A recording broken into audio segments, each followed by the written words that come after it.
Let me tell you all about the time my HOA thought they could flex on me and lead to end up paying for a bigger, better pergola than I ever dreamed of. I swear, I couldn't make this up if I tried. One day, I came home from work, iced coffee in hand, and found my backyard looking like a bomb went off. The custom cedar pergola I'd saved up for? Gone. Torn down like it was some illegal shack. And the kicker? They claimed it violated community aesthetic standards. Alright, so let's back up for a second. My name's Brian. I'm 38, and I live in a suburban development in Texas where people care more about the color of your mailbox than actual crime. I bought my place 5 years ago, mostly because I love the big yard perfect for my dogs and my weekend BBQs. The house itself? Cookie cutter, but I figured I could put my own spin on it. That's where the pergola came in. I'd been dreaming of it. Custom cedar, with these gorgeous lattice panels and climbing jasmine vines. It was going to be my slice of paradise. And I did everything by the book. Permits, contractor paperwork, city inspection, you name it. Thing is, the HOA board had always been a little extra. I'm talking about folks who send you a warning letter if your trash bin is visible for more than 30 minutes. The president, Nancy, oh boy, Nancy was the queen of petty. Think power-hungry, nosy neighbor mixed with a touch of, I watch too much HGTV, so I'm a design expert now. She'd made passive-aggressive comments before. Oh, Brian, that's quite rustic for our neighborhood. Or, you're sure that structure won't invite pests? Fast forward a few weeks after the pergola went up. I come home to find a crew of guys I didn't hire, sledgehammers in hand, mid-demolition. My heart sank. I shouted, they stopped, and I demanded to know what the hell was going on. One of the workers just shrugged and pointed to a piece of paper that said, HOA-approved removal structure violates community guidelines. I swear I felt my blood pressure spike right there. Nancy, of course, strutted over like she was queen of the cul-de-sac. We sent you notices, Brian. This structure didn't align with our approved designs. I'm sorry, but it had to go. She wasn't sorry. The smirk said it all.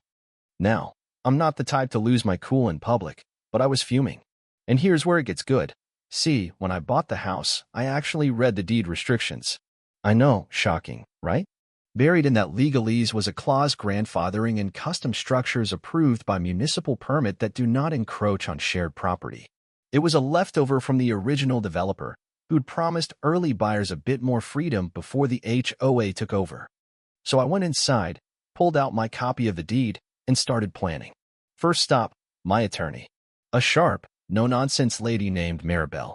She looked at the documents, raised an eyebrow, and said, they just bought themselves a pergola, Brian. A big one. I kept my cool while the HOA board sent me smug emails about how my yard was now back in compliance. But about 2 weeks later, they weren't so smug. I sent a formal demand letter through Maribel's office. They had illegally removed a structure protected by the deed, and now owed me full replacement costs plus damages. Nancy tried to brush it off at first. She even tried to get the board to claim I'd forged my permits. But Maribel had already filed a pre-litigation notice. And let me tell you, the HOA's lawyer?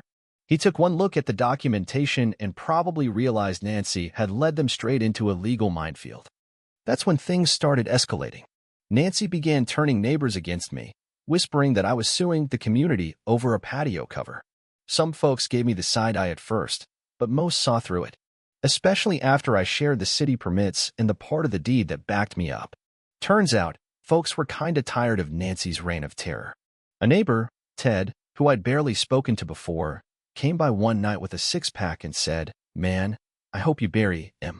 That woman made me repaint my front door twice. But here's the twist no one saw coming. During the HOA's internal review, one of their own board members, Linda Quiet, bookish, always looked like she'd rather be anywhere else turned whistleblower. She forwarded me emails showing that Nancy had pushed the vote to remove my pergola without proper board approval. In fact, 2 members hadn't even seen the notice before the demo crew came. And the kicker? Nancy's husband had just started a landscaping business and had bid on a project to enhance community spaces right where my yard backed up to the park. Yeah, cozy, huh? With that ammo, Maribel filed to force a settlement. The HOA's insurance ended up footing the bill, not just for a replacement, but for a larger pergola, plus landscaping to restore my yard. Oh, and legal fees. Nancy tried to play victim, claiming I'd ruined her reputation. But by then, The board had already voted to remove her as president. Ted told me later she and her husband sold their house within 3 months. The new pergola? Absolute unit. I went for a design twice as wide, with built-in lighting and a stone base. Looks like it belongs in a resort. Every time I sit under it with a cold drink, I can't help but smirk. Sometimes I see Nancy's old friends walking by and giving it the stink eye, and honestly, that just makes it taste sweeter. So yeah, moral of the story? Always read the fine print. And don't let busybodies bully you into thinking they've got the final say. Because sometimes the rules they think protect them, they're the same ones that'll come back and bite them. Anyway, that's my tale of HOA drama, karma, and sweet, sweet legal revenge. What do y'all think? Was I in the right to push back the way I did? Or should I have just let it slide? Drop your thoughts below. I'd love to hear your take. Thanks for listening. And if you enjoyed this little slice of suburban justice, hit that subscribe button for more stories like this.